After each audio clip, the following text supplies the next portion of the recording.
Você já parou para pensar por que as girafas têm pescoços tão longos ou por que algumas bactérias resistem a antibióticos? O Biologia com Laís de hoje será sobre lamarquismo, a teoria que buscou responder perguntas como essas. Bora lá?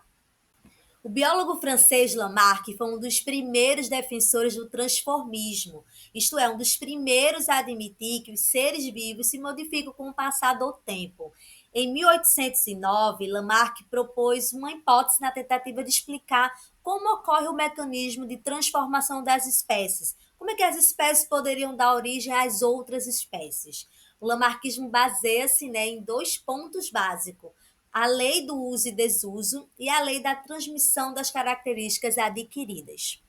Para Lamarck, se um órgão fosse muito usado, ele se desenvolveria. E se não fosse usado, ele atrofiaria. O exemplo mais famoso são das girafas, que para alcançar folhas altas, elas esticavam, o pescoço, e esse uso constante faria o pescoço crescer. Agora, se pensarmos em desuso, tem alguns exemplos, como a cegueira de animais, que vivem em cavernas, porque não usam a visão, ou as asas reduzidas de aves, como a avestruz, que não voam. Então, para Lamarck, esses órgãos, eles foram se atrofiando porque não eram usados. Essa é a lei do uso e desuso.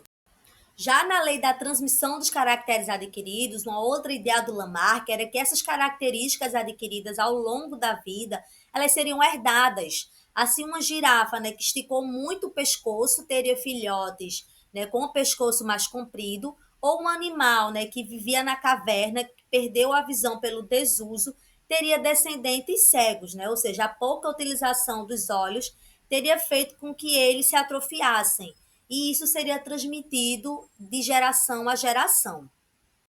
Então, para Lamarck, o ambiente molda diretamente o indivíduo e essas mudanças passam para seus filhos, para os seus descendentes.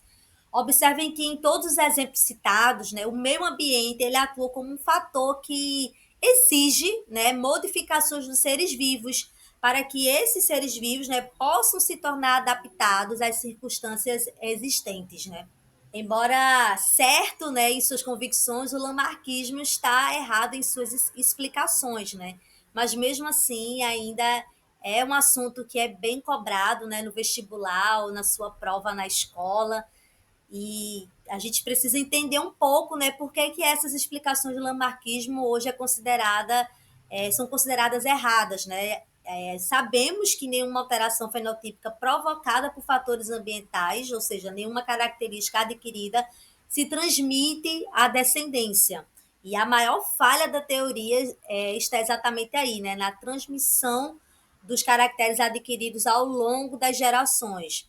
Mas apesar das falhas de Lamarck, ele teve seus méritos, foi um evolucionista, ardente, numa época em que se predominava o fixismo, e chamou a atenção, para esse fenômeno, da adaptação ao meio como sendo um processo necessário para a evolução. Esse foi mais um Biologia com Laís e espero vocês no próximo vídeo que será sobre o darwinismo.